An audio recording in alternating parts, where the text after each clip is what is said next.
జరగనంత మాత్రాన మీ టీచర్లు పాడి వదిలిపోతారా అని అడగొచ్చు. నేను చెప్తా మీకే సార్. ఇక్కడ మీరు ఏం చేస్తారు, మళ్ళీ ఇక్కడ కూడా గవర్నమెంట్ వైఫల్యం ఉందని చెప్తున్నారు తప్ప వ్యక్తిగతంగా ఆ టీచర్ తప్పుందన్న విషయం మీరు ఎస్సీఆర్టీలో గతంలో పనిచేసిన అధికారులు మీరు ఈరోజు పాఠశాలకు వెళ్తే ఈ పాఠ్యాంశాన్ని బోధించాలి, ఈ పాఠంలో ఈ పుస్తకంలో 7వ పేజీలో ఉన్న పాఠ్యాంశాన్ని బోధించాలా, 8వది రేపు బోధించాలా, ఇలాంటి ఆదేశాలు. ఇది చాలా పెద్ద పొరపాటు. నెలకు 2 మార్లు 3 మార్లు నా పని ఏంటంటే అదే పనిష్మెంట్ మాకు. మీరు ఉపాధ్యాయ సంఘాలు ఉపాధ్యాయులని తరలించినారని మా పైన, అదేవిధంగా మీరు శాంతి భద్రత విఘాతం కల్పించాలని సెక్షన్, వ్యవస్థ ప్రజాస్వామ్యాన్ని కూని చేశామనే సెక్షన్ మా పైన. ఉపాధ్యాయ సంఘాలు మా పైన గలాంటి శిక్షలు పెడతారా? టీచర్ల సంఘాలు మేము అంటే ఎప్పుడైతే మాకు ఈ గత ప్రభుత్వం వచ్చిందో ఈ రకంగా పెట్టుకుంటూ పోతే మాకేమైనా లాభం జరుగుతుందేమో అని. అంటే టీచర్లు అంటే మేధావులు, ఈ మేధావులు ఏం చేస్తున్నారంటే ఇప్పుడు పొలిటికల్గా వాళ్ళ మేధస్సును వాడుతున్నారు తప్ప టీచర్లకు ఏదన్నా మంచి చేసే పని కోసం వాడట్లేదా? ఇది అవునన్నా కాదన్నా మీరు చెప్పే మాట వాస్తవం సార్. మీరు టీచర్స్ యూనియన్ జనరల్ సెక్రటరీ, అందుకని మీరు అన్ని ప్రభుత్వం మీద రుద్దుతున్నట్టుగా నాకు అనిపిస్తుంది. టీచర్లు ఇక్కడ ఏ తప్పు చేయట్లేదు sir.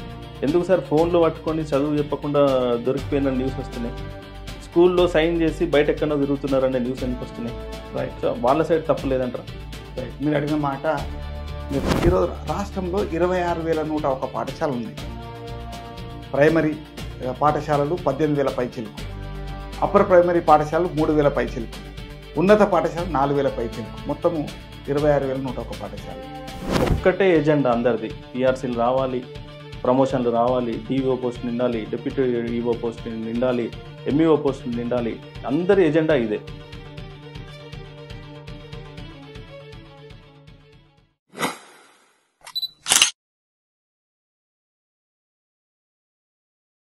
Hi, hello, welcome to another brand new episode with Aravind on talk it easy studios. ఈరోజు మనం ఎడ్యుకేషన్ సిస్టమ్ గురించి మాట్లాడుకుందాం. అసలు గవర్నమెంట్ స్కూల్స్కి ఇంపార్టెన్స్ అనేది లేకుండా పోయింది. పేరెంట్స్ అనేవాళ్ళు గవర్నమెంట్ స్కూల్లో జాయిన్ చేయడం కన్నా ప్రైవేట్ వాటినే ఎంచుకుంటున్నారు. ఇక్కడ ప్రభుత్వం వల్ల అట్లా జరుగుతుందా, లేకపోతే టీచర్స్ వల్ల అలా జరుగుతుందా, ఎందుకు, ఎన్ని రీజన్స్ ఉన్నాయి, ఏమున్నాయి, ఎలా అయితే మళ్ళీ తిరిగి గవర్నమెంట్ స్కూల్స్లో improved education, quality of education మనం చూడొచ్చు అనే విషయాలు చర్చిద్దాం ఈ పాడ్కాస్ట్లో. అయితే మనకు ఒక ఎక్స్పర్ట్ హెల్ప్ అయితే కావాలి కాబట్టి స్టేట్ టీచర్స్ యూనియన్, ఇది మన ఇండిపెండెన్స్ రావడం కన్నా ముందు ఫామ్ అయిన యూనియన్ ఇది. ఆ యూనియన్కి ప్రజెంట్ జనరల్ సెక్రటరీ అయిన సదానంద్ గౌడ్ గారు మనతో ఉన్నారు. వారిని అడిగి తెలుసుకుందాం. Sir, welcome to my show. నమస్కారం సార్. సార్, ఎలా ఉన్నారు? బాగున్నాం. మరి ఈరోజు మీతో కలవడం, మీతో మాట్లాడడం చాలా ఆనందంగా ఉంది సార్. ఈ వ్యవస్థ కొరకు ఈరోజు అంతా యూట్యూబ్ ఛానల్స్ కానీ ఇతర అంశాల పట్లనే మనం ఇవ్వాల్సిన సందేశము మీ ద్వారా మాత్రమే వెళ్ళగలుగుతుంది. అంతే సార్. ఈరోజు పత్రికలను టీవీల్లో తగ్గిపోతుంది. సోషల్ మీడియా వల్లనే మేము చెప్పదలుచుకున్న మా సలహాలైనా మీ సూచనలైనా ప్రజలకు నేరుగా అందే అవకాశం ఈ యూట్యూబ్ ఛానల్ వల్ల ఉంది. చాలా సంతోషం ఈరోజు మిమ్మల్ని కలవడం. మరి ప్రత్యేకంగా ఈరోజు పాఠశాల విద్యలో ప్రభుత్వ సెక్టార్లో ప్రభుత్వ పాఠశాల పట్ల అవునన్నా కాదన్నా ప్రజలలో, విద్యార్థుల తల్లిదండ్రులలో అపనమ్మకం ఏర్పడిన మాట వాస్తవం సార్. మరి ఇలాంటి పరిస్థితుల్లో కారణాలు అన్వేషించుకుంటూ పోతూ ఉంటే మరి ప్రధానంగా విద్యారంగం పట్ల ఆయా రాష్ట్ర ప్రభుత్వాలు, కేంద్ర ప్రభుత్వాలు, ఈ విద్యా రంగము కేంద్ర రాష్ట్ర ఉమ్మడి జాబితాలో ఉన్నది. మరి చాలా కమిటీలు విద్యారంగం పట్ల ఈరోజు కొఠారి కమిషన్ కానివ్వండి, గోఖలే కమిషన్, చాలా కమిషన్లు విద్యారంగాన్ని, ప్రభుత్వ విద్యారంగాన్ని కొంత మార్పు చేయడానికి చాలా సూచనలు, సలహాలు ఇచ్చి ఉన్నాయి. కానీ ఆయా రాష్ట్ర ప్రభుత్వాలు, కేంద్ర ప్రభుత్వం కానీ కొఠారి కమిషన్ ప్రకారం జీడిపిలో 6% నిధులను కేటాయించమని వాళ్ళు సూచనలు 1966లో ఇచ్చారు ఈ కమిషన్ సిఫార్సు. నేటి వరకు కూడా ఏ రాష్ట్ర ప్రభుత్వము, కేంద్ర ప్రభుత్వము ఆ మేరకు నిధులు ఖర్చు చేయట్లేదు. మరి ఈరోజు చూసినట్లయితే గత సంవత్సరం మనం ఒకసారి ఢిల్లీ రాష్ట్రాన్ని చూసినట్లయితే వారి బడ్జెట్లో 26% నిధులని పాఠశాల విద్యకు పాఠశాలకు కేటాయించింది. హైయెస్ట్ కంప్లీట్ దేశంలో అదే హైయెస్ట్. కంప్లీట్ దేశంలో హైయెస్ట్. మరి దాని కోణంలోనే ఈరోజు ఆ తర్వాత ఈరోజు తమిళనాడు రాష్ట్రం ఇప్పుడున్న ముఖ్యమంత్రి గారు చాలా నిధులు కేటాయించున్నారు. కేరళ రాష్ట్రం ఆ మేరకు నిధులు కేటాయిస్తున్నది. కాబట్టి ప్రైవేటు రంగం కన్నా ప్రభుత్వ రంగం ముందుకు వెళ్తున్న పరిస్థితి. ఈరోజు మీరు ఢిల్లీలో చూసినట్లయితే పాఠశాలలు ఆదర్శవంతంగా ప్రభుత్వ పాఠశాలకు అడ్మిషన్లకు వచ్చే వారి సంఖ్య ఎంట్రన్స్తో తీసుకుంటున్నాం. ఎంట్రన్స్ పెట్టి తీసుకోవాలని లేదు చట్టంలో ఎక్కడ ఆర్టీఈలో, కానీ ఎంట్రన్స్ పెట్టి తీసుకుంటున్నాం. అంటే అక్కడ కొంత నాణ్యమైన విద్య అందుతుందని ప్రజలకు, విద్యార్థుల తల్లిదండ్రులకు నమ్మకం ఏర్పడ్డది. ఇక్కడ నమ్మకం అనేది తగ్గిపోతూ ఉంది. ఇందులో చాలా కారణాలు చూసినట్లయితే మరి ఈ రాష్ట్ర ప్రభుత్వంలో ఎస్సీఆర్టీ ఉంటుంది, రాష్ట్ర సాంకేతికరణ విద్యాశాఖ. అందులో పాఠ్య పుస్తకాలు ప్రింట్ ఎలా చేయాలి, ఢిల్లీ నుంచి ఎన్సీఆర్టీ ఉంటుంది. ఎన్సీఆర్టీ గైడ్లైన్స్ని అనుసరించి ఏ విద్యార్థికి ఏ తరగతి స్థాయికి అనుగుణంగా బోధన చేయాలా, పాఠ్యాంశాలని మనం అందులో పెట్టాలా, వాళ్ళ మానసిక స్థాయిని తగ్గట్టుగా పాఠ్యాంశాలు జోడించాలా అనేది ఎన్సీఆర్టీ ఆదేశాల మేరకు ఎస్సీఆర్టీ తయారు చేసి ఆయా రాష్ట్ర ప్రభుత్వాలు ఆ మేరకు పాఠ్యాంశాలని ముద్రిస్తూ ఇస్తున్నాయి. కానీ ఇక్కడ జరిగేది ఏంటంటే మరి మన రాష్ట్రాల్లో చూసినట్టు ఆంధ్రప్రదేశ్ విభజన కన్నా ముందు కూడా చూసిన పరిస్థితుల్లో విద్యారంగం పట్ల అధికారులు తీసుకునే నిర్ణయాలు అనాలోచిత నిర్ణయాలు.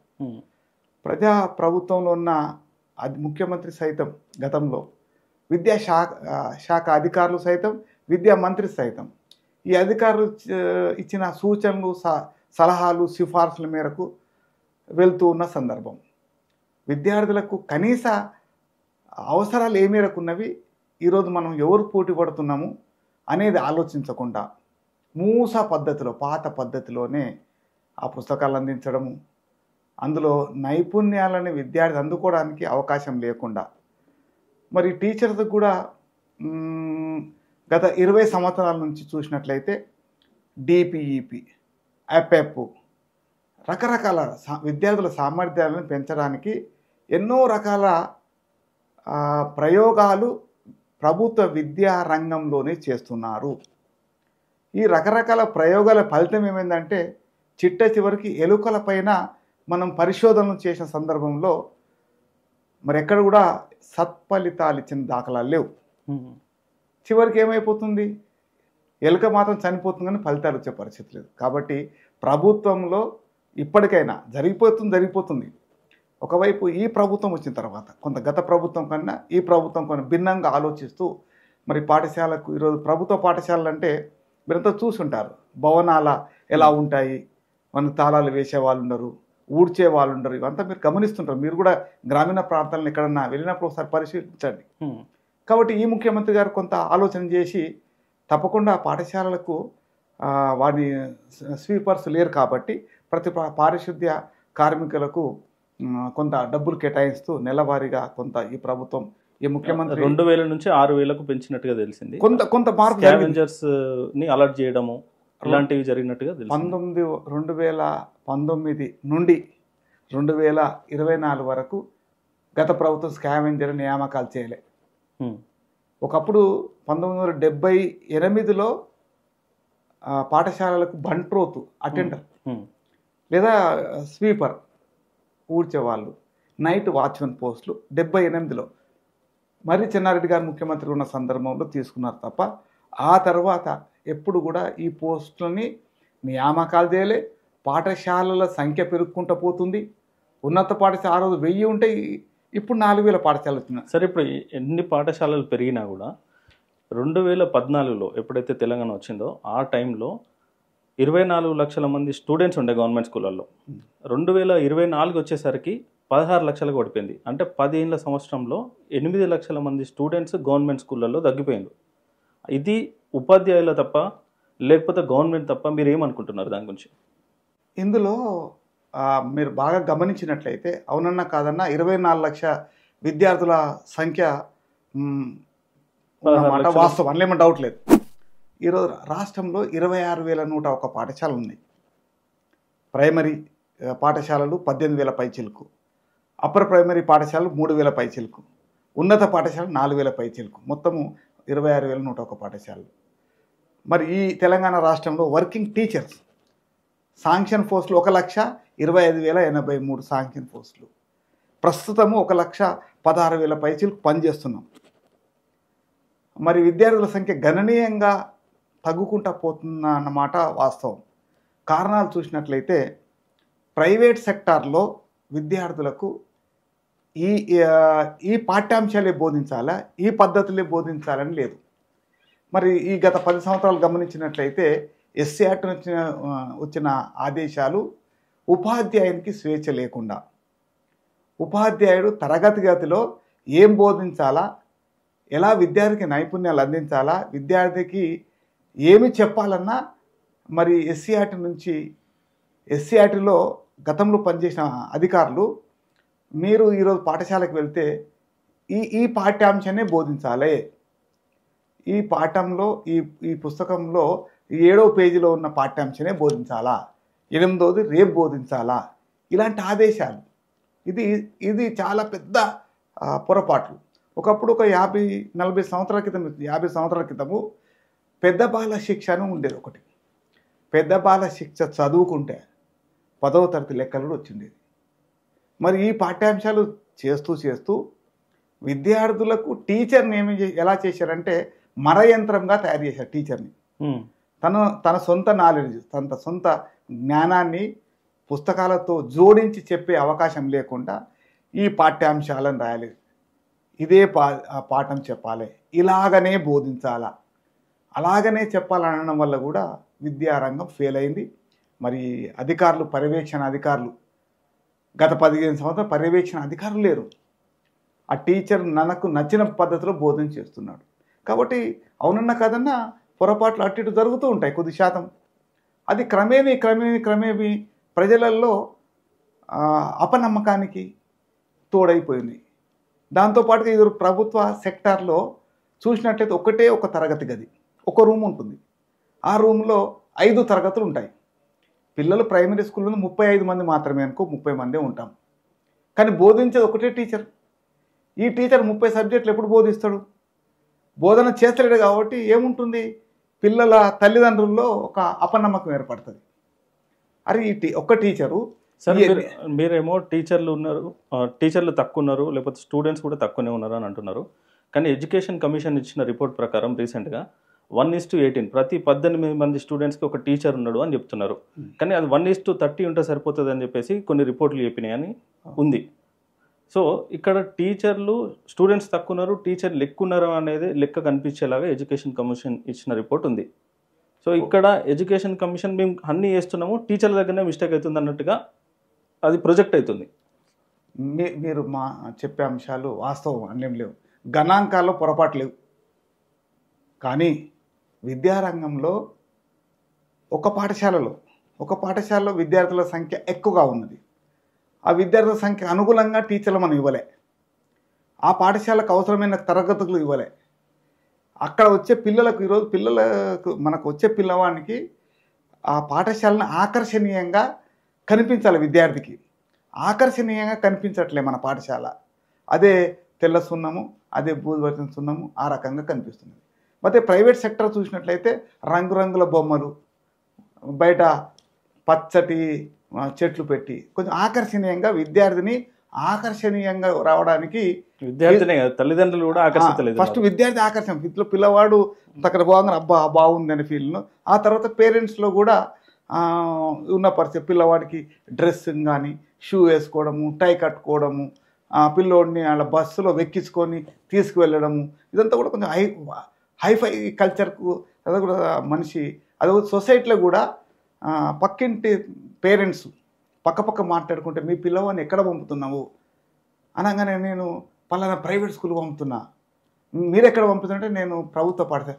అబ్బా, ప్రైవేట్ పాఠశాల వదిలి నువ్వు ప్రైవేట్ స్కూల్కి వెళ్ళి వదిలి గవర్నమెంట్ స్కూల్ ఎలా పంపుతున్నావు అని ఒక చిన్న చూపు, ఆ చిన్న చూపు ప్రశ్నల వల్ల కూడా పేరెంట్స్ ఆ రకంగా కొంత ప్రైవేట్ సెక్టర్ వెళ్ళిపోతున్నారు. ప్రైవేట్ సెక్టర్లో బాగా బట్టి విధానమే ఉంటుంది. పిల్లవానికి మార్కులే కావాలా, నాకు ఇన్ని మార్కులే కావాలి, ఇంతే రావాలి, నాకు 9.9 ర్యాంక్ రావాలా అనేది పిల్లలకు, పేరెంట్స్కు, పాఠశాలకు ముగ్గురికి ఒకటే లక్ష్యం. పిల్లవాడి యొక్క మానసిక స్థితి ఎలా ఉంది, పిల్లవాడి యొక్క వయసు ఎంత, అది గమనంలో తీసుకోవట్లే. ఇంకోటి ఇక్కడ ఏమవుతుందంటే ప్రైవేట్ సెక్టార్లో నర్సరీ, ఎల్కేజీ, యూకేజీ ఈ 3 చేసుకుంటే 3 సంవత్సరాల నుంచి 5 సంవత్సరాలు పూర్తయ్యే వరకు ఈ 3 బోధనలు జరుగుతున్నాయి. మన దగ్గరకు వచ్చే పిల్లవాడు ఎప్పుడు వస్తున్నాడు? 5 సంవత్సరం తర్వాత 6 సంవత్సరాల వయసులో మనం ఎన్రోల్మెంట్ చేసుకున్నాం ప్రభుత్వ పాఠశాలలో. మరి ఒక పిల్లవాడు, నా పిల్లవాడిని ఎల్కేజీలో ఆ పాఠశాల చేర్పించి యూకేజీ అయిపోయిన తర్వాత 1వ తరగతి ఇంకో పాఠశాలకు పోగలుగుతారా? మరి గత సంవత్సరం గణాంకాలు చూసినట్టయితే 1,25,000 మంది పిల్లలు ఎన్రోల్మెంట్ జరిగారు 1వ తరగతిలో. 25,000 పిల్లలు మాత్రమే, విద్యార్థులు మాత్రమే ప్రభుత్వ పాఠశాలలో ఎన్రోల్ కాబడ్డారు. 1,00,000 మంది ప్రైవేట్కి వెళ్ళిపోలే, నిరంతరం కొనసాగుతూ ముందుకు వెళ్తున్నారు. ఇక్కడికి వచ్చేవరకు ఏముంది? మేమంతా అంగన్వాడీలకు మాకు అనుసంధానం చేస్తాము, ఆ పిల్లలు వస్తారంటే అంగన్వాడీ ఎక్కడుంది, మా పాఠశాల ఎక్కడుంది? అందుకొరకు ఈ మధ్యకాలంలో మేము కూడా ఉపాధ్యాయ సంఘాలుగా ఒక బోధనపైనే కాదు, ఎన్రోల్మెంట్ కూడా మనం ఏం చర్యలు తీసుకోవాలి, వచ్చిన పిల్లలకు గుణాత్మకమైన విద్యను ఎలా అందించాలి, వీటిపైన కూడా మేము విద్యాగోష్ఠులు ఏర్పాటు చేసి రాష్ట్ర ప్రభుత్వానికి సిఫార్సులు చేసి ఉన్నాం. అయ్యా, విద్యా కమిషన్ సిఫార్సులు మేము వద్దంటలేం, కానీ మా సిఫార్సులు మేము గమనంలోకి తీసుకోండి అని చెప్పాము. ఎందుకంటే విద్యార్థికి నాణ్యమైన విద్య బోధించకపోతే వ్యవస్థ, భవిష్యత్తు తరాలని మనం అంతరం చేసినట్లే. సార్, ఇక్కడ మీరు యూనియన్ పరంగా మీరు రిక్వెస్ట్లు అనేది, మీ సూచనలు అనేది గవర్నమెంట్కి ఇస్తున్నామని చెప్తున్నారు, కానీ ఒక 100కు పైన యూనియన్లు తయారైనాయి. ఎందుకు సార్ ఇన్ని యూనియన్లు ఉన్నా కూడా ఒక్కటే ఎజెండా అందరిది? పిఆర్సీలు రావాలి, ప్రమోషన్లు రావాలి, డిఓ పోస్టులు నిండాలి, డిప్యూటీ ఈఓ పోస్టులు నిండాలి, ఎంఈఓ పోస్టులు నిండాలి. అందరి ఎజెండా ఇదే. నాణ్యమైన ఎడ్యుకేషన్ రావాలి, బడ్జెట్ రావాలి, ఇవే కదా. అయినా కూడా ఎందుకు అందరు ఏకదాటిగా వర్క్ చేయకుండా సపరేట్గా వర్క్ చేస్తున్నారు? ఎందుకు కొన్ని యూనియన్స్ అయితే పార్టీలకు అనుకూలంగా పెట్టడానికి మాత్రమే పెడుతున్నారు? ఇట్లాంటివి ఎందుకు జరుగుతున్నాయి సార్? అది 2014 కన్నా ముందు, 10 కన్నా ముందు గమనించినట్టే తెలంగాణ ఉద్యమం 2009లో ప్రారంభమైంది. అంతకన్నా ముందు చూసినట్టే ఉపాధ్యాయ సంఘాలు, గుర్తింపు పొందిన ఉపాధ్యాయ సంఘాలు 8 మాత్రమే. అందులో జాయింట్ స్టాఫ్ కౌన్సిల్ సంఘాలు 4 మాత్రమే. అందులో ఎస్టీయు 4 సంఘాలు ఉండేది. ఆ తర్వాత ఇంకా కొంచెం గుర్తింపు పొంది చిన్న 3-4 ఉండే, అంటే 12-13 సంఘాలు మాత్రం ఉపాధ్యాయ సంఘాలు ఉండే. ఆంధ్రప్రదేశ్ మొత్తానికి ఈ లెక్క. ఆ సమయంలో ఉపాధ్యాయుల సంఖ్య 3 లక్షల పైచిలకు వర్కింగ్ టీచర్స్.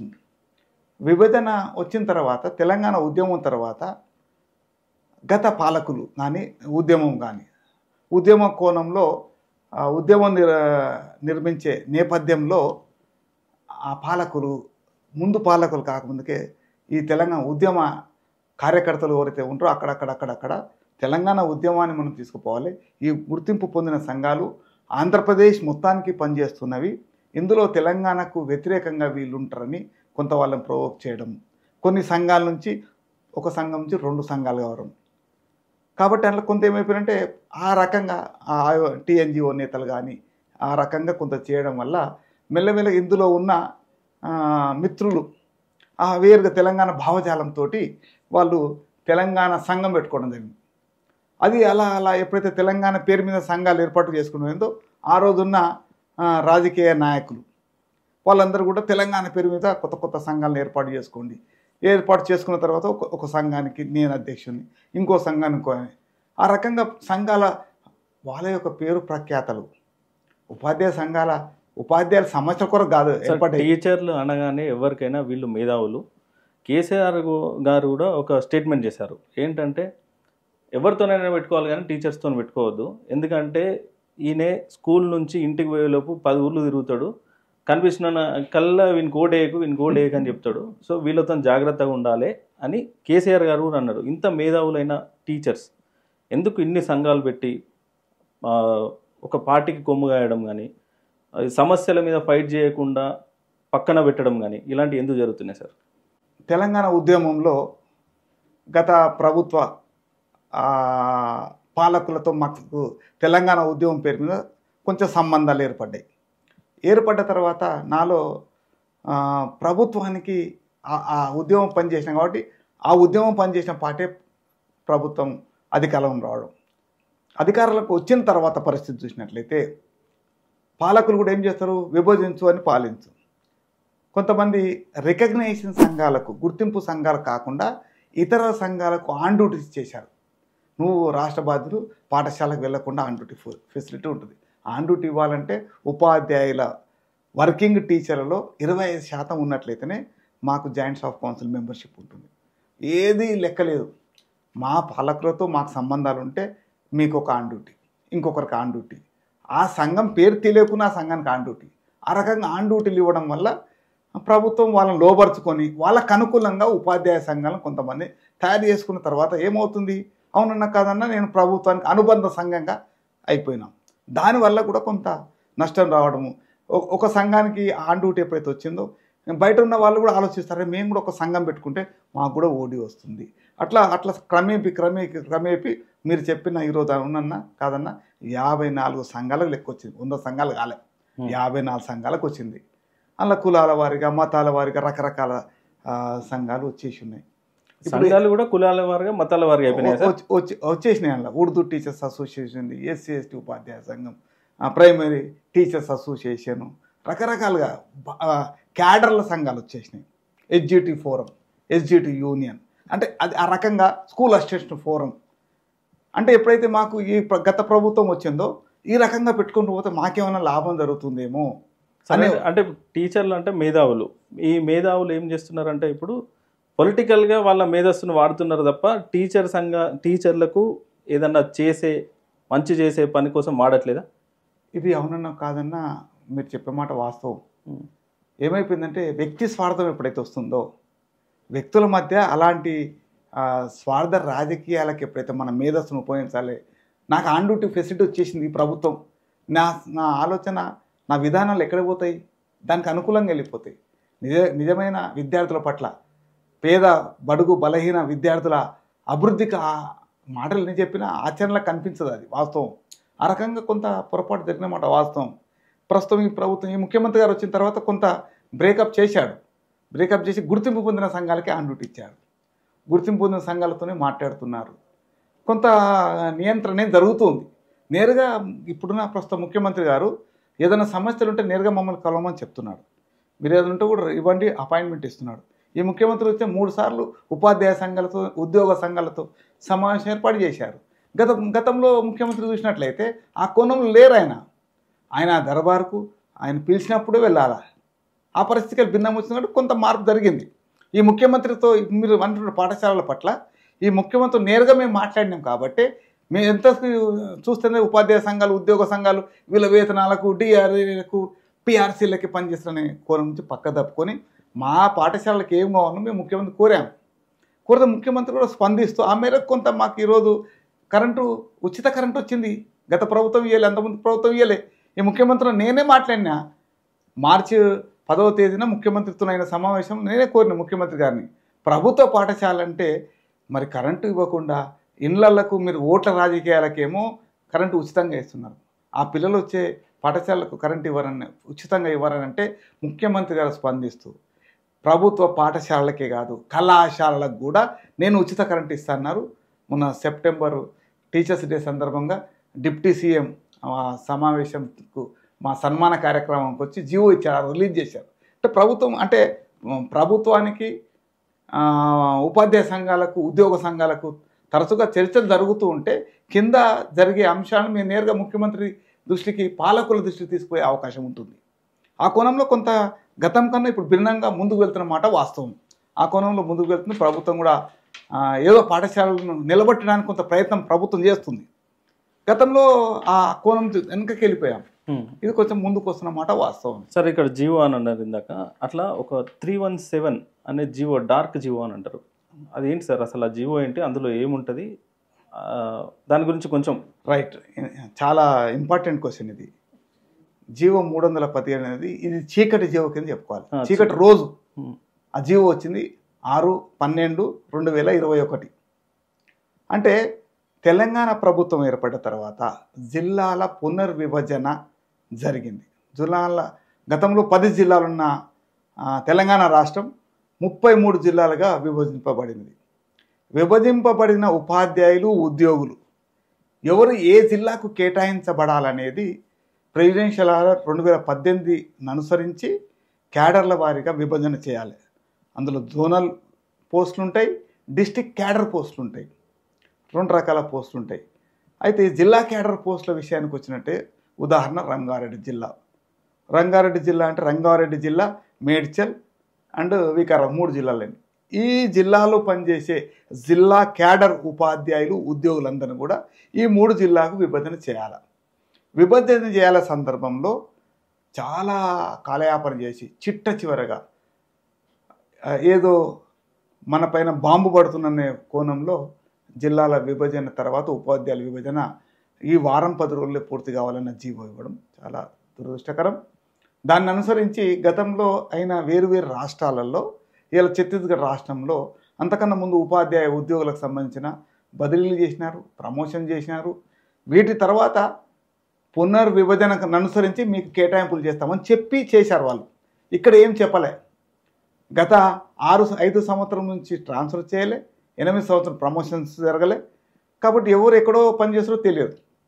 ఆ కోణంలో విభజన చేసే సందర్భంలో కూడా మా యొక్క ఐచ్ఛికాలు ఆప్షన్, నేను వికారాబాద్లో పనిచేస్తున్నాను, నువ్వు రంగారెడ్డికి వెళ్తావా, మేడ్చల్, నన్ను అడగకుండానే ఎలా పంపగలుగుతాం వీళ్ళందరూ సీనియారిటీ ప్రాతిపదికగా వాళ్ళందరినీ కూడా పంపడం. ఆ సీనియారిటీ ప్రాతిపదిక తీసుకోవడం వలన భార్యాభర్తలు వేరువేరు జిల్లాలకు వెళ్ళిపోయారు. సీనియర్ ఉన్న వాళ్ళు ఇష్టం ఉన్న దగ్గర ఉన్నారు. జూనియర్స్ మాత్రం 100 కిలోమీటర్లు, 150 కిలోమీటర్లు. చెప్పుకోవడానికి ఆదిలాబాద్ జిల్లా బాగానే ఉంటుంది. ఆదిలాబాద్ జిల్లా, ఆసిఫాబాద్ ఎక్కడుంది, మంచిర్యాల ఎక్కడుంది, నిర్మల్ ఎక్కడుంది. భర్త ఆదిలాబాద్లో పనిచేస్తాడు, భార్య మంచిర్యాలలో పనిచేస్తుంది. అక్కడికి ఇక్కడికి పోయి రావడం అనేది ఒకరోజు సాధ్యపడే అంశం కాదు. కాబట్టి చాలా పెద్ద ఎత్తున ఉద్యమాలు రావడము ఎక్కడికి వచ్చిందంటే చేసుకునే పరిస్థితికి వచ్చింది. టీచర్స్ మీరు చూశారు కామారెడ్డిలో, నిజామాబాద్. అది ఎలా ఉంటుందంటే ఆ పిల్లలకు, చిన్న పిల్లలు ఉంటారు లేడీ టీచర్స్, వాళ్ళకు ఉదయం 4 గంటలకు 3 గంటలకు లేపి, నిద్రలో ఉన్న వాళ్ళు లేపి ఆ జుట్టు జడ వేసి వెళ్ళిపోయేవాళ్ళు, భోజనం అన్నం వంట చేసి పెట్టి. మరి వాళ్ళు ఎప్పుడు వచ్చేవాళ్ళు? రాత్రి 10 గంటలకు వచ్చేవాళ్ళు. భార్యాభర్త కలిసి ఉండాలి కదా. ఇక చెప్పలేని అనే పద్ధతి వచ్చింది. గత ప్రభుత్వంలో చాలా ఎత్తున దీనిపైన మేము నిరసన కార్యక్రమాలు, ఉద్యమాలు చేశాం. ఉద్యమాల ఫలితంగా గత ప్రభుత్వం కొంత 317లో భార్యాభర్తలు కొద్ది తీసుకురావడానికి కొంత ప్రయత్నం చేసింది. కానీ మొన్న ప్రభుత్వం ఈ ప్రస్తుతం ఉన్న ముఖ్యమంత్రి గారు వచ్చిన తర్వాత భార్యాభర్తలు వీలైనంత వరకు దగ్గరకు వేసినారు. మరి అది కూడా కేంద్ర ప్రభుత్వ ఉద్యోగులను ఇప్పటికి కూడా ముట్టుకోలే. వాళ్ళు ఇంకా అదే ఇబ్బందులు ఉన్నారు. అదే కోణంలో ఇంకా టీచర్స్ భార్యాభర్తలు కాని వాళ్ళు, సింగిల్ టీచరు ఏది లేని వాళ్ళు అసలు ఎక్కడ పోతారో వాళ్ళకే తెలియదు. వాళ్ళకు సర్వీస్ పాయింట్స్ తప్ప వేరే స్పౌస్ పాయింట్స్ కానీ ఏమి ఉండవు. బదిలీలో నష్టపోయారు, ఇందులో కేటాయింపులు కూడా నష్టపోయారు. అది అసలు ఇప్పటికీ ఈ సమస్య 317ను ఈ ప్రభుత్వం ఇప్పటికైనా చాలా ప్రయత్నం చేస్తుంది, కానీ ఇది పూర్తిగా సఫలీకృతం అవుతుందని మాత్రం నేను చెప్పలేను.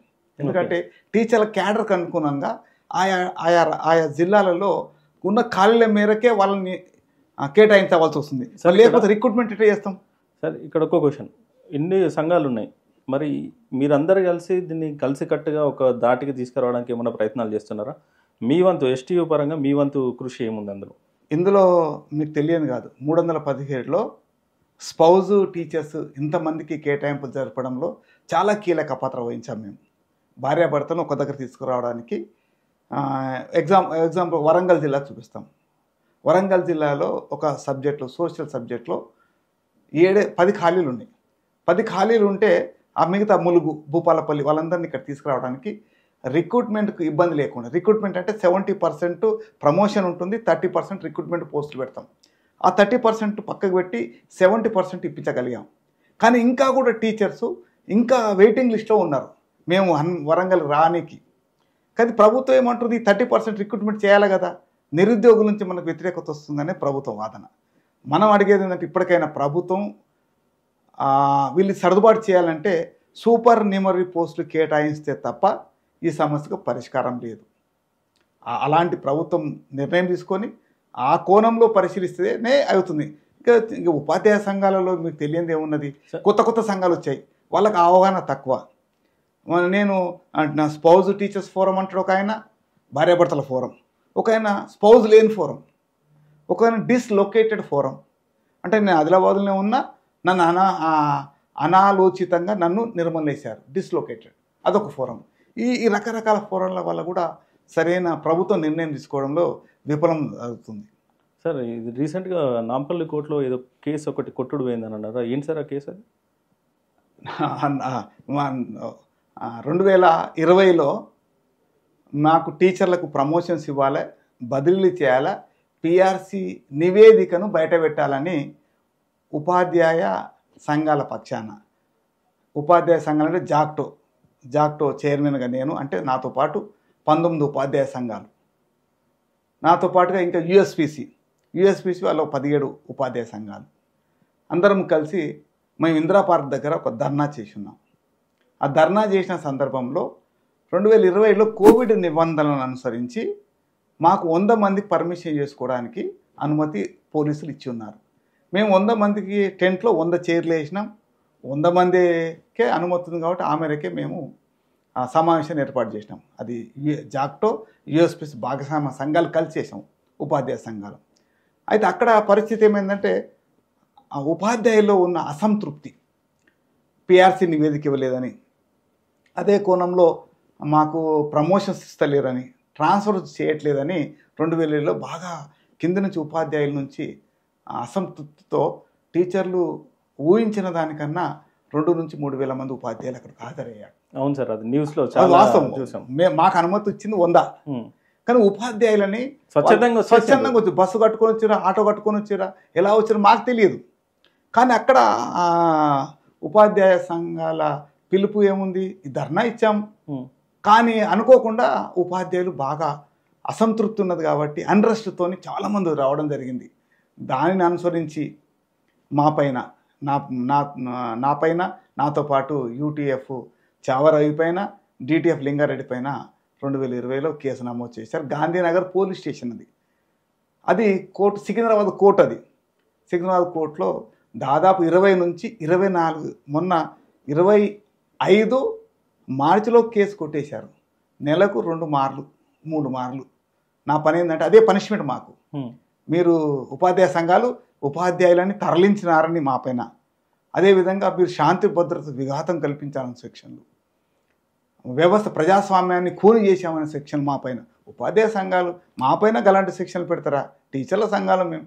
అయినప్పటికీ తిరిగి చివరికి హైకోర్టు, మన కోర్టు జడ్జి గారు అన్నారు, టీచర్లని కావాలని ప్రభుత్వం, గత ప్రభుత్వం మా పైన కావాలని ఆ కేసు పెట్టారు. కాబట్టి అది ఏముంది, నిజం ఎప్పుడైనా నిలకడగా తెలుస్తున్న కేసును కొట్టు వేశారు. ఓకే సార్, ఇది ఇంకొకటి, తెలంగాణ రావడానికన్నా ముందంటే ఉమ్మడి ఆంధ్రాగా ఉన్నప్పుడు, తర్వాత తెలంగాణ సపరేట్ అయిన తర్వాత డిఏల పరిస్థితి ఏంటి సార్? అప్పుడు ఎలా ఉండేది, ఇప్పుడు ఎలా ఉంది? తెలంగాణ రాకముందుకు ఆలోచించినట్లయితే డిఏల పరిస్థితి, డిఏలు అనేది మేము అడుక్కోవాల్సిన అవసరం లేదు. అది పెట్రోలు ఈరోజు 97 రూపాయలు ఉంది, ఇంకో 6 నెలల తర్వాత కూడా 97 రూపాయలు ఉంటే మేము డిఏ అడగాం. కూరగాయలు, నిత్యావసర వస్తువులు, టమాటాలు 5 రూపాయలు ఉంటే ఇంకా 5 నెలల తర్వాత 5 రూపాయలు ఉంటే మేము అడగం. నిత్యావసర వస్తువులను ఎలా పెరుగుతుంది దాన్ని అనుసరించే, ఆ సూచికను అనుసరించి మాకు డిఏ కేంద్ర ప్రభుత్వం అనౌన్స్ చేస్తే రాష్ట్ర ప్రభుత్వాలు ఇస్తూ ఉంటాయి. ఇన్ఫ్లేషన్ బేసిస్ వస్తుంది. తెలంగాణ కన్నా ముందు పరిస్థితి ఏంటంటే ఒక్క డిఏ ఇట్లా పెండింగ్లో ఉంటే మేము ఉపాధ్యాయ ఉద్యోగ సంఘాలము నోటీసు ఇచ్చే పరిస్థితి వస్తేనే ప్రభుత్వము భయపడి ఈ ఉపాధ్యాయ ఉద్యోగులకు ఇవ్వాల్సింది తప్పదు అనే ఉద్దేశంతో ఎప్పుడు ఇస్తుండే పరిస్థితి. ఎప్పుడైనా ఆలస్యం జరిగితే ఒక్క డిఏకి ఆలస్యం జరిగేది, ఇంకో డిఏ అనౌన్స్ కాకముందుకే ఈ డిఏ ఇచ్చే పరిస్థితి ఉంటుండే. 6 మాసాలు ఎప్పుడైనా ఆలస్యమయ్యేది. తెలంగాణ వచ్చిన తర్వాత చెప్పనలవి కాదు ఇప్పుడు ప్రస్తుత పరిస్థితి. ఇప్పుడు ఎలా అయిపోయిందంటే, మొన్న గత ప్రభుత్వం పోయే వరకు మాకు 3 డిఏలు పెండింగ్ ఉండే, ఈ ప్రభుత్వం వచ్చిన తర్వాత ఇంకొక 2 డిఏలు పెండింగ్ అయిపోయింది. ప్రస్తుతము మొన్న పెద్ద పోరాట ఫలితంగా 1 డిఏ ఇచ్చారు, ఇంకో డిఏ 6 మాసంల తర్వాత ఇస్తామని జీవోలకు పొందుపరిచారు. 6 మాసంల కన్నా ముందు ఇంకొక డిఏ వస్తుంది అడిషనల్గా, మళ్ళీ 6 నెలలు, మళ్ళీ 5 డిఏలు యథాతథంగా ఉంటాయి. ప్రస్తుతం మాత్రం డిఏల పరిస్థితి చెప్పినవి కాదు, చాలా ఇబ్బందికరంగా ఉంది. పక్క ఆంధ్రప్రదేశ్లో 2-3 డిఏలు పెండింగ్లోనే, మనం మాత్రం 5 డిఏలు పెండింగ్లో ఉన్నాం. ప్రభుత్వం ఇచ్చిన వారు మేనిఫెస్టోలో కూడా, కాంగ్రెస్ మేనిఫెస్టో ఇచ్చారు స్పెసిఫిక్గా, మేము ప్రభుత్వం రాగానే మీకు పెండింగ్లో ఉన్న 3 డిఏలు 3 మాసం లోపల విడుదల చేస్తామన్నారు. చేయలేదు. మా ఉపాధ్యాయులు సిపిఎస్ ఉద్యోగులను కాంట్రిబ్యూషన్ పెన్షన్ స్కీమ్ వాళ్ళకు కూడా మీకు రాగానే రద్దు చేస్తామన్నారు. ఇలా రాజస్థాన్ కొన్ని రాష్ట్రాలంతా కాంగ్రెస్ పాలిత రాష్ట్రాలు కూడా రద్దు చేసినాయి. మేము కూడా చాలా ఆశతో ఉన్నాం, మా సిపిఎస్ ఉద్యోగులకు మేలు జరుగుతుందని అనుకున్నాం. ఆ వైపు కూడా ప్రభుత్వం ఆలోచన ప్రస్తుతం కూడా చేయట్లేదు. ఇప్పటికైనా ముఖ్యమంత్రి గారు మరొకసారి ఆలోచించి సిపిఎస్ విధానం రద్దు చేయవలసిందిగా మా డిమాండ్ చేస్తున్నాం. సార్, మీరు టీచర్స్ యూనియన్ జనరల్ సెక్రటరీ, అందుకని మీరు అన్ని ప్రభుత్వం మీద రుద్దుతున్నట్టుగా నాకు అనిపిస్తుంది. టీచర్లు ఇక్కడ ఏ తప్పు చేయట్లేదు సార్. ఎందుకు సార్ ఫోన్లో పట్టుకొని చదువు చెప్పకుండా దొరికిపోయిన న్యూస్ వస్తున్నాయి, స్కూల్లో సైన్ చేసి బయట ఎక్కడో తిరుగుతున్నారనే న్యూస్ ఎందుకు వస్తున్నాయి? రైట్. సో వాళ్ళ సైడ్ తప్పు లేదంటారా? రైట్. మీరు అడిగిన ప్రశ్న తప్పకుండా జవాబు చెప్తాం, అందులో అది లేదు. ఫోను తీసుకొని బయటికి వెళ్ళే వాళ్ళ సంఖ్య 1-2% ఉండొచ్చు, అందులోనే తప్పవట్లే. దానికి సంబంధించిన చర్యలు తీసుకునే పర్యవేక్షణ అధికారులు ఉన్నారు, పాఠశాల తనిఖీ చేసే అధికారులు ఉన్నారు, పాఠశాల హెడ్ మాస్టర్ ఉంటాడు. హెడ్ మాస్టర్ సంతకం పెట్టిన తర్వాత బయటికి పంపడానికి వీలు లేదు. అలాంటి ఎవరన్నా అధికారి తప్పు చేస్తే, ఒక హెడ్ మాస్టర్ తప్పు చేస్తే చర్యలు తీసుకుంటేందుకు క్రమశిక్షణ సిసిఏ రూల్స్ ఉన్నాయి మాకు. రూల్స్ ప్రకారం అతని వేతన నిలుపుదల చేయొచ్చు, క్రమశిక్షణ చర్యల కింద ఇంక్రిమెంట్ నిలుపుదల చేయొచ్చు. కానీ పర్యవేక్షణ చేసే మండల విద్యా అధికారులే లేరు. ఈ రాష్ట్రంలో 600 పైచీలకు ఎంఈఓలు 626 ఎంఈఓ పోస్టులు వచ్చిన ఇక్కడ 16 మంది ఎంఈఓలు మాత్రం రెగ్యులర్ ఎంఈఓ. మిగతా వాళ్ళందరూ కూడా హెడ్ మాస్టర్ ఉద్యోగం చేస్తూ తదుపరి ఇన్ఛార్జ్గా పనిచేస్తున్నారు. ఇన్ఛార్జ్ ఎంఈఓ పనిచేస్తున్నారు. ఇక్కడ స్కూల్లో హెడ్ మాస్టర్ జీతం అతనికి ఇచ్చేది హెడ్ మాస్టర్కి ఇస్తారు, ఇన్ఛార్జిగా ఎంఈఓ పనిచేస్తారు. ఇన్ఛార్జ్ అన్నప్పుడు 2 పనులు చేసే ఆయనకు పూర్తి స్థాయి బాధ్యత ఎలా ఉంటుందో మీరు చెప్పండి. అయినప్పటికీ పర్యవేక్షణ చేస్తూ పోతుంటారు. అంటే ఫుల్ ఫ్లెడ్జ్గా వ్యవస్థ లేదు.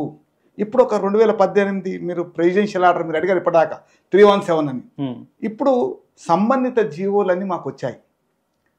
ప్రస్తుతం ఉన్న పరిస్థితిలో ఈ ప్రభుత్వము, మొన్న కూడా మేము cabinet sub committee deputy CM గారి అధ్యక్షతన జరిగిన సమావేశంలో మా సర్వీస్ రూల్స్ని ప్రస్తుతం ఉన్న పరిస్థితుల్లో చేసుకునే అవకాశం ఉంది. హైకోర్టు సుప్రీంకోర్టుకు వెళ్ళవలసిన అవసరం లేదు. ప్రభుత్వం సిసిఏ రూల్స్ ఎట్లయితే నువ్వు మాట్లాడుతున్నావో వాళ్ళ నియామకం చేయాల్సిన అవకాశం ఎంఈఓలు నింపుకోవచ్చు. డిప్యూటీ ఎడ్యుకేషనల్ ఆఫీసర్స్ ఎక్కడ కూడా లేదని ఖాళీ.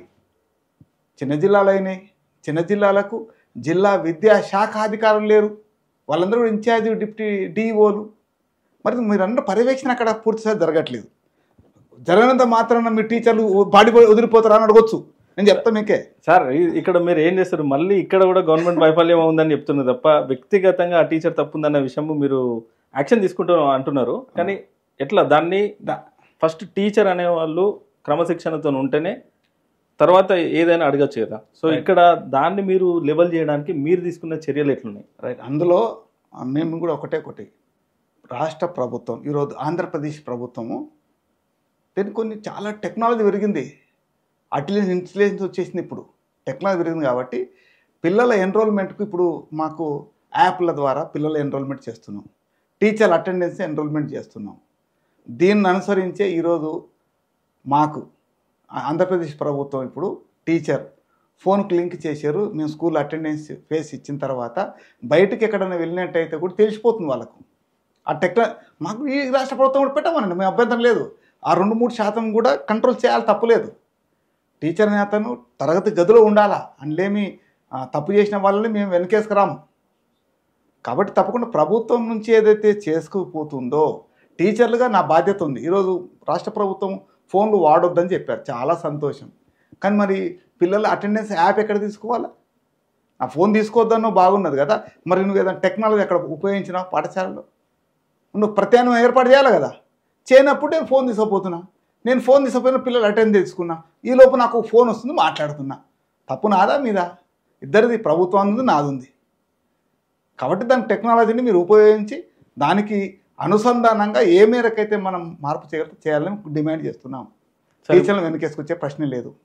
సరిగా టెక్నాలజీ ఏ లెవెల్లోకి మారిపోయిందని చెప్తున్నారు. ప్రైవేట్ స్కూళ్ళల్లో ఇప్పుడు పేరెంట్స్ ఎట్లుందంటే గవర్నమెంట్ పాఠశాల వద్దు, ప్రైవేట్ పాఠశాల ముద్దు అనేలాగా అందరికీ ఒక అట్లా మైండ్ సెట్ అట్లా అయిపోయింది.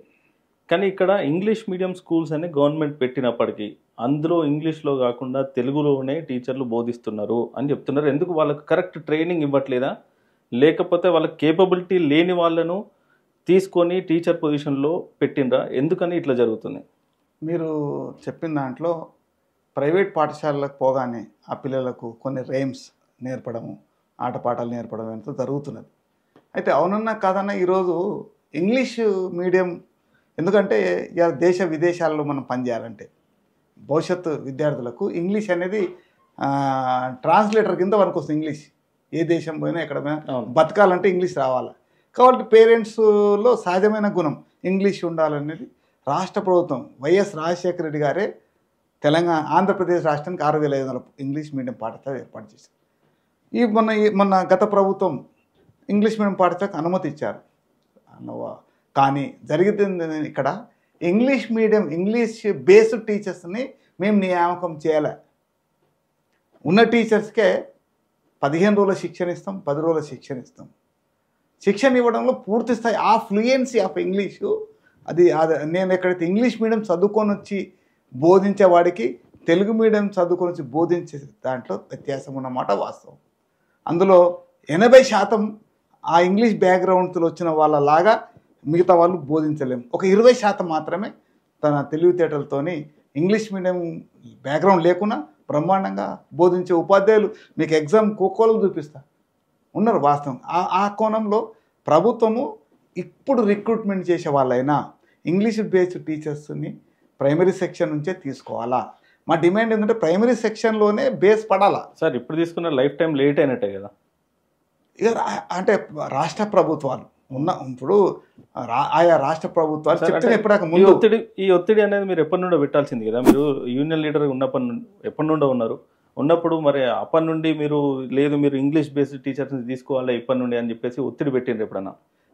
దీనిపైన ఇంగ్లీష్ మీడియం టీచర్ల నియామకం చేయాలని వైఎస్ రాజశేఖర రెడ్డి గారు 6,500 పాఠశాలలు ప్రారంభించినప్పుడే ఇంగ్లీష్ మీడియం టీచర్స్ పెట్టాలని మేము నిరసన కాదు ఉద్యమం చేసినాం. ఉద్యమం చేస్తే అప్పుడున్న ముఖ్యమంత్రి గారు, విద్యాశాఖ మంత్రి వాళ్ళు స్పష్టంగా చెప్పింది ఏంటంటే ఈ కేంద్ర ప్రభుత్వము మనకు కొంత స్పాన్సర్ స్కీమ్ వస్తుంది, మీ పాఠశాల ఉన్నట్లయితే బాగుంటుంది, కాబట్టి ప్రస్తుతం అయితే కొనసాగిద్దాం ఇంగ్లీష్ మీడియం టీచర్ ఈ నిమిషంలో మనం పెట్టలేమని చెప్పారు. అయినప్పటికీ కూడా టీచర్లను తరఫీదు ఉన్నంతల శిక్షణ తీసుకొని మామూలు 10 రోజులు 15 రోజులు శిక్షణ తీసుకొని కొనసాగింది ప్రయత్నం చేస్తున్నాం.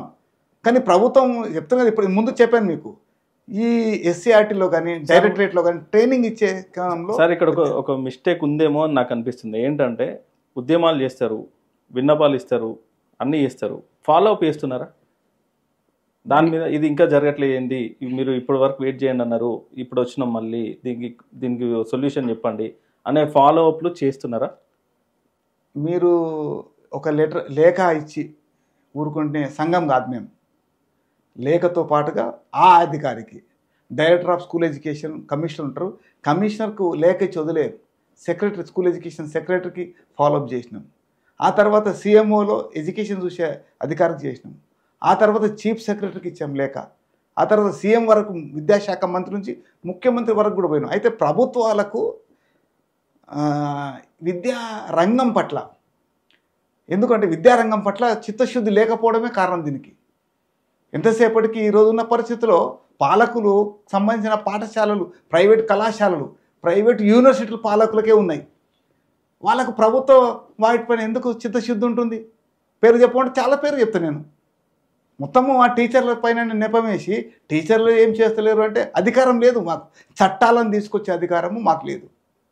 ఉన్న చట్టాలను అమలు చేసడంలో మేము ఒక క్రియాశీలక పాత్ర మాది, అంతే తప్ప కొత్త చట్టం తీసుకొచ్చి చర్యలు తీసుకునే అధికారం మాకు లేదు. చర్యలు తీసుకునే అధికారులు కానీ పాలకులు కానీ ఆ వైపు ఆలోచన తగ్గుతూ ఉన్నది. దానివల్ల ఇవాళ వచ్చినాయి. ఇవాళ యూనివర్సిటీలు ఎక్కేసుకోండి. ఉస్మానియా యూనివర్సిటీకి వెళ్దాం పదండి. ఇప్పుడు ఎన్ని ఖాళీలు చెప్దాం. మరి అదే ప్రైవేటు యూనివర్సిటీస్ చూద్దాం. పక్కపక్క ఉన్నాయి. మన రంగారెడ్డి జిల్లాలో ఉన్నాయి. ప్రభుత్వం ఏ కోణంలో పరిస్థితులను చూడండి మీరు. మొత్తం ఉపాధ్యాయ సంఘాలు అధికారం, జీవోలు ఇచ్చే అధికారం మాకు లేదు. సార్ ఇదే కాకుండా మీరు ఏఐఎస్టిఎఫ్ అందులో కూడా జనరల్ సెక్రటరీగా ఉన్నారు. సో ఏంటి సార్ అక్కడ ఆల్ ఇండియా లెవెల్లో ఎలాంటి ప్రాబ్లమ్స్ ఉన్నాయి? All India secondary teachers federation పక్షాన నేను జనరల్ సెక్రటరీగా పనిచేస్తున్నా. అందులో చాలా రాష్ట్రాలలో ఈరోజు రాష్ట్రాల్లో చూసినట్లయితే ఉపాధ్యాయుల నియామకాలు, రిక్రూట్మెంట్ చాలా ఖాళీలు అన్ని రాష్ట్రాలు చూసి ఏ రాష్ట్రం చూసినా దేశవ్యాప్తంగా ఈరోజు 7 లక్షల పైచిలకు టీచర్స్ ఖాళీలు ఉన్నాయి. టీచర్ల సంగతి నేను స్కూల్ ఎడ్యుకేషన్ చెప్తున్నా, కాలేజీలు యూనివర్సిటీ చెప్పట్లా. దీని కొరకు వీటిపైన కూడా మేము ఉద్యమాలు చేస్తున్నాం. ఇప్పుడు పరిస్థితి మీకు తెలియదు కాదు. వచ్చే మాసం జూలై 21వ తేదీ నాడు ముంబైలో పూర్తి స్థాయిలో టీచర్ల నియామకాలు చేపట్టాలని ధర్నా. ఆగస్టు మాసంలో ఆగస్టు 9, 10 డేట్లో తమిళనాడులో ధర్నా చేస్తున్నాం. నియామకాలు మొన్ననే ఇటీవల జైపూర్లో ధర్నా చేశాం, ఒడిస్సా భువనేశ్వర్లో చేశాం. తర్వాత ఢిల్లీలో కూడా ఈ డిసెంబర్లోపు ఢిల్లీలో జంతర్ మంతర్ దగ్గర ప్రభుత్వ పాఠశాలల్లో ఏ ఒక్క ఖాళీ కూడా ఉండడానికి వీల్లేదు. కేరళ రాష్ట్రం లాగా నియామకాలు చేయాలని కోరుతున్నాం. కేరళ మీరు భిన్నంగా ఉంది. కేరళ పరిస్థితి ఏంటంటే ఒక టీచర్ 6 నెలలు మెటర్నిటీ లీవ్లో పోతే ఇక్కడున్న పరిస్థితిలో 6 నెలల వరకు ఆ టీచర్ ఖాళీ ఉంటుంది. అక్కడ కలా కాదు. స్కూల్ మేనేజ్మెంట్ వాళ్ళు ఖచ్చితంగా ఆ గ్రామంలో బీఈడి చేసిన, డిఎడ్ చేసిన వాళ్ళని టెంపరీగా నియామకం చేసే అధికారం ఉంది. అలాంటి పరిస్థితుల్లో మనం ముందుకు వెళ్ళాలి. కాబట్టి ఖచ్చితంగా 100% నియామకాలు చేయడానికి ఏ ఒక్క పోస్ట్ కూడా ఖాళీ ఉన్న ఉద్దేశంతో ప్రయత్నం చేస్తున్నాం. సార్ వేసవి సెలవులలో టీచర్లకి ట్రైనింగ్ ఇచ్చిందని అన్నారు. ఎన్ని రోజుల ట్రైనింగ్ ఇచ్చారు, ఎన్ని గంటల ట్రైనింగ్ ఇచ్చారు, ఏం ట్రైనింగ్ ఇచ్చారు, ఆ ట్రైనింగ్ మళ్ళా క్వాలిటీ ఆఫ్ ఎడ్యుకేషన్ అనేది బయటకు వస్తుందని మీరు అనుకుంటున్నారా?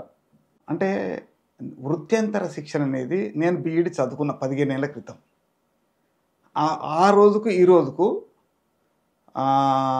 మానసిక శాస్త్రంలో కానీ, రాతది శాస్త్రంలో కానీ, ఇతర సబ్జెక్టులలో కానీ మార్పులు వస్తున్న మాట వాస్తవం.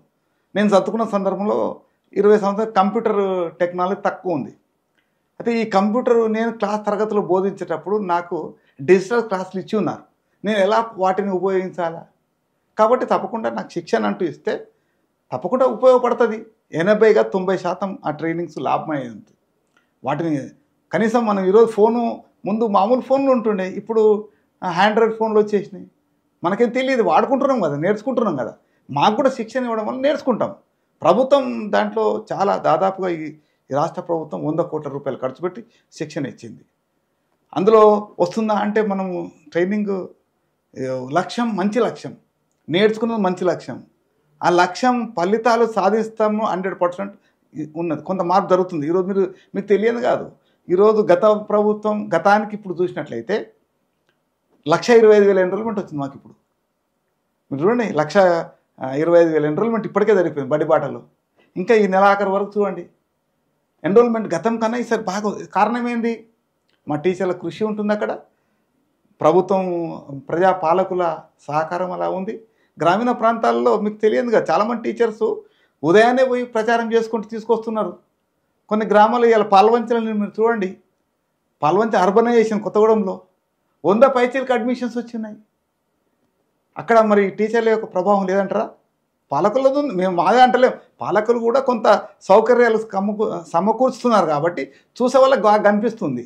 కొంత అందంగా పాఠశాలను తీర్చిదిద్దారు. ఈరోజు చూస్తే ఎన్రోల్మెంట్ కారణం ఇదంతా. ఇంకోటి, మేము కూడా ఈరోజు గ్రామంలోకి వెళ్ళి చెప్తున్నాం, మేము ఇది బోధిస్తాం, ఇది నేర్పిస్తాం, మా బాధ్యత, మాపై విశ్వాసాన్ని మీరు ఉంచండి. మా పిల్లవానిగా, మా విద్యార్థిగా నేను వారికి బోధిస్తానని నమ్మకాన్ని కల్పించి మా పాఠశాల తీసుకొస్తున్నాం. తప్పకుండా ఫలితాలు చూపిస్తాం, అందులోమేం లేదు. సార్ ఇక్కడ ఉపాధ్యాయ సంఘాలకు గవర్నమెంట్కి మధ్యలో కరెక్ట్ రిలేషన్షిప్ లేదు అని చెప్పి బయట టాక్ నడుస్తుంది. నిజంగానే లేదా, లేకపోతే అది జస్ట్ టాకా? అంటే విద్యారంగంలో విద్యా వ్యవస్థలో గతంలో తెలంగాణ విభజన కన్నా ముందు ఉపాధ్యాయ సంఘాలతోని విద్యాశాఖ అధికారులు ఉపాధ్యాయ సంఘాలు తరచుగా చర్చలు జరుగుతూ ఉండేది. భవిష్యత్తులో తీసుకునే కార్యక్రమాల పట్ల, ప్రభుత్వం తీసుకునే పాలసీల పట్ల కొంత చర్చలు జరుగుతూ, వాదోపవాదాలు జరుగుతూ ఏది బెటర్గా ఉంటుందని డిస్కషన్ జరుగుతూ ఉండే. గత ప్రభుత్వంలో ఆ చర్చ జరగలే, మాట వాస్తవమే. దానివల్ల కూడా విద్యారంగం నష్టపోయింది. ఈరోజు ఎగ్జాంపుల్ ఒకటి మీకు చెప్తాం. ఈ సెక్రటరీ గారు వచ్చిన తర్వాత కొంత ఉపాధ్యాయ సంఘాలు అందరు ఉపాధ్యాయ సంఘాలతో ఒక సమావేశం ఏర్పాటు చేశాం. గత 10 సంవత్సరంల తర్వాత జరిగింది ఇది. యోగితారాయణ మేడం రావడం, ఉపాధ్యాయ సంఘంతో నేరుగా కింద పాఠశాల స్థాయిలో ఏం జరుగుతుందో ఎవరైనా సరే, చిన్న సంఘమా పెద్ద సంఘం, అన్ని సంఘాలతో మాట్లాడారు.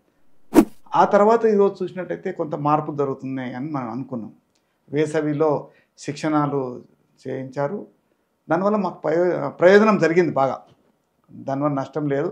పేరెంట్స్కు నమ్మకాన్ని కల్పిస్తాం. డిజిటల్ బోధన ద్వారా విద్యార్థులకు సులభతలో బోధన అయ్యే విధంగా కొంత లాభం జరుగుతుంది మాకు. మరి ఒక 2-3 రోజుల కింద ఒక ప్రభుత్వం విద్యాశాఖ ఒక పర్యవేక్షణ కిందకు ఒక జీవో ఇవ్వడం జరిగింది. కానీ 1988లో ఈ ఆంధ్రప్రదేశ్ రాష్ట్ర ప్రభుత్వం పర్యవేక్షణ ఎట్లా ఉండాలి, ప్యానెల్ ఇన్స్పెక్షన్ ఎట్లా ఉండాలి, పారా 13లో కనిపిస్తుంది స్పష్టంగా. గైడ్లైన్స్ ఇచ్చి మాకు ఇచ్చారు. అంటే ఒక పాఠశాల పర్యవేక్షణ పోయంటే ఒక అధికారి కింద సబ్జెక్టు టీచర్సు, సంబంధిత టీచర్స్ వెళ్ళి పాఠశాలని ప్యానెల్ ఇన్స్పెక్షన్ చేస్తూ ఉండే. కానీ మరి ఇప్పుడు ఇచ్చిన జీవోలో చాలా విరుద్ధంగా ఇచ్చిండ్రు. ఇది టీచర్లే, అదనంగా ఉన్న టీచర్లే ఇక్కడ పాఠశాలల్లో బోధిస్తూ తర్వాత అవసరం మేరకు వెళ్ళి ఇంకొక పాఠశాల పర్యవేక్షణ తనిఖీ చేయమని చెప్తున్నారు. ఇది సాధ్యమేనా? నేను స్కూల్ అసిస్టెంటే, మీరు స్కూల్ అసిస్టెంటే, మీరేదైనా అడిగేది అన్నట్టు ఉంటుంది. అవునన్న కాదన్న వాస్తవం అది. బయటకు అడగకున్నా నా మనసులో ఉన్న ప్రశ్న అదే. నువ్వు ఒకరోజు ముందు, నేను ఒకరోజు వెనుక. నువ్వు స్కూల్ అసిస్టెంట్, నేను స్కూల్ అసిస్టెంట్. నువ్వు నా పాఠశాలకు వచ్చి నా పైన తనిఖీ చేస్తావా? ఎంత జరుగుతుంది? కాబట్టి తప్పకుండా ప్రస్తుతం ఇచ్చిన అందులో ఈరోజు నేను పత్రికలు ఇచ్చాను, ప్రభుత్వానికి కౌంటర్ చేశాం. దానిపైన అల్లేం అనుమానలే. మీరంటారు ఉపాధ్యాయ సంఘాలు ప్రభుత్వానికి అనుకూలంగా, అట్లా కాదు, అనుకూలమని కాదు. సమస్యల కొరకు ఏమైతే పోరాటం మేము చేస్తామో విద్యారంగ అభివృద్ధికి కూడా పోరాటమే చేస్తాం. కాబట్టి స్పష్టంగా ఈరోజు అన్ని పత్రికలు మీరు చూడండి, మా స్టేట్మెంట్ ఉంటుంది. పర్యవేక్షణ పాత పద్ధతిలో ఉండాలా, అధికారులే పర్యవేక్షణ చేయాలా, అధికారుల టీంలో నా ఉపాధ్యాయులు ఉండాలా, అప్పుడు పాఠశాల ప్యానెల్ ఇన్స్పెక్షన్ జరగాలని ఇచ్చాము. కాబట్టి వెంటనే ఇప్పటికైనా విద్యాశాఖ అలాంటి తప్పిదాలు చేయకుండా, అలాంటి తప్పుడు విధానపరమైన నిర్ణయాలు తీసుకోకుండా మార్పు చేయాల్సింది డిమాండ్ చేస్తున్నాం. అదే కోణంలో ఈరోజు మీరు ఒకటంటారు ఉపాధ్యాయ సంఘాలకు ప్రభుత్వానికి వైరం ఏముండదు. మాకు గ్యాప్ ఉందా అంటే గ్యాప్ కూడా ఏముండదు. కాకపోతే మేము మాట్లాడిన అంశాల పట్ల ప్రభుత్వం నుంచి ఆ మేరకు మాకు సానుకూల స్పందన వస్తే మేము మాట్లాడేది విద్యాశాఖలో పాఠశాలల కొరకే మాట్లాడతాం. ప్రమోషన్ బదిలీ చాలా తక్కువ అంశం, చిన్న అంశం అది. పాఠశాల చిన్న అంశం అది. ఎంతసేపటికి మేము ఈరోజు అవునన్నా కదన్నా 16 లక్షల విద్యార్థుల కొరకు మేము మాట్లాడతాం. 16 లక్షల మందికి 1,16,000 మంది మేము టీచర్లను పనిచేస్తున్నాం. చాలా పెద్ద క్యాడర్ ఉన్న శాఖ మాది. కాబట్టి మా సమస్యలు అనేది ప్రభుత్వం, రాష్ట్ర ప్రభుత్వంతో మాట్లాడతాం. ఆ పిఆర్సీ, డిఏ, అతర అంశాలు అక్కడ మాట్లాడతాం. విద్యాశాఖలో వీళ్ళు ఇచ్చేది మా ఒక్కరికే ఇయర్గా డిఏ, ప్రభుత్వ ఉద్యోగులకు, ఉపాధ్యాయులకు, పెన్షనర్లకు అందరికి ఇస్తారు. మాకు డిఏ ఇస్తారు, వాళ్ళకి డిఆర్ ఇస్తారు. పిఆర్సీ అందరికి వర్తిస్తుంది. దాని కొరకు మా పోరాటం వేరు. విద్యారంగంలో మాత్రం ఖచ్చితంగా విద్యాశాఖలో పాఠశాల అభివృద్ధికి, విద్యారంగ అభివృద్ధికి, విద్యారంగ సమస్యల పరిష్కారంకు మాత్రమే మేము పోరాటం చేస్తాం. అధికారులకు నచ్చవచ్చు, నచ్చకపోవచ్చు. అధికారులలో సానుకూలంగా స్పందించే అధికారులు ఉంటారు, సానుకూలంగా స్పందించే అధికారులు ఉంటారు. కాబట్టి కొంత తేడా కనిపిస్తుంది. సహజం అది. అభిప్రాయ భేదాలు ఉంటాయి తప్ప వ్యక్తిగత భేదాలు కాదు. సంఘాల మధ్య భేదాలు కావద్ది, అంశాల వారీగా భేదాలు ఉంటాయి. కాబట్టి అంశాల కొరకు మేము కొంత చూసే వాళ్ళకి కనపడుతుంది, అరే వీళ్ళు ఉపాధ్యాయ సంఘాలు అధికారుల మధ్య ఏమైనా గ్యాప్ ఉందా అని. గ్యాప్ మాకేముండదు, సమస్యల మధ్య గ్యాప్ ఉంటుంది, సమస్యల కొరకు గ్యాప్ ఉంటుంది. అందులో మేము అనుకున్న ఈ రకంగా చేయాలి, ఈ పాఠశాలకి వసతులు కల్పించాలి అని మేము అడుగుతాం. కల్పించలేమన్నప్పుడు గ్యాప్ ఉంటుంది, పరిశీలిస్తా అంటే గ్యాప్ ఉంటుంది. కాబట్టి ఆ కోణంలో మేము ముందుకు వెళ్తున్నాం. కాబట్టి ప్రభుత్వాన్ని కూడా మేము డిమాండ్ చేస్తే ఒకటే, మా పర్యవేక్షక పోస్టును మాకు నింపండి, ఎంఈఓలు నింపండి, డిప్యూటీ డిఓలు నింపండి. డిప్యూటీ డిఓలు కూడా నియోజకవర్గ స్థాయికి, ఒక ఎమ్మెల్యే స్థాయిలో ఒక నియోజక స్థాయికి ఒక డిప్యూటీ పోస్ట్ ఇవ్వండి. జిల్లా విద్యాశాఖ అధికారుల పోస్టులు ఖాళీగా ఉన్నాయి, నింపండి. శాంక్షన్ కానీ ఇంకా శాంక్షన్ చేయమని కోరుతాం. లేనికి ఆ మేరకు ఉంటే ప్రభుత్వము ఆ మేరకు చర్యలు తీసుకోవచ్చు. ఇది కోట్ల బడ్జెట్ కాదు. ఇది గత 77 సంవత్సరాల నుంచి ఇప్పుడు 78 సంవత్సరాలు పూర్తి చేసుకున్న సంఘం ఎస్టీయు మాత్రమే. ఈ రాష్ట్రంలో అతి సీనియర్ సంఘం ఎస్టీయు మాత్రమే. నైజాం నిరంకుశ పాలనలో ఏర్పడ్డ సంఘం ఇది. నైజాం ప్రభుత్వం ఆ రోజు గుర్తింపు పొందిన సంఘం ఇది. అప్పటి నుంచి ఇప్పటి వరకు ఒక సంఘాన్ని నిలబడుతుందంటే క్రమశిక్షణతో ముందుకు వెళ్తున్న సంఘంగా ఇది మీరు అందరూ భావిస్తారు. సమస్యల పరిష్కారానికి పోరాటం నిరంతరం చేస్తూ ఉండే సంఘంగా ఎస్టీ ఉంటుంది. చాలా విషయాలు చర్చించినాము, ఇంకా చాలా విషయాలు ఉండే ఉంటాయి, కాకపోతే ఇప్పటికే చాలాసేపు అయింది కాబట్టి. Sir thank you very much. Thank you for coming on my show. Sir మంచి ఇన్ఫర్మేషన్ ఇచ్చిండు సార్. ఇంకా విద్యా వ్యవస్థ ఇంకా బలోపేతం కావాలని కోరుకుంటూ thank you very much. Thank you.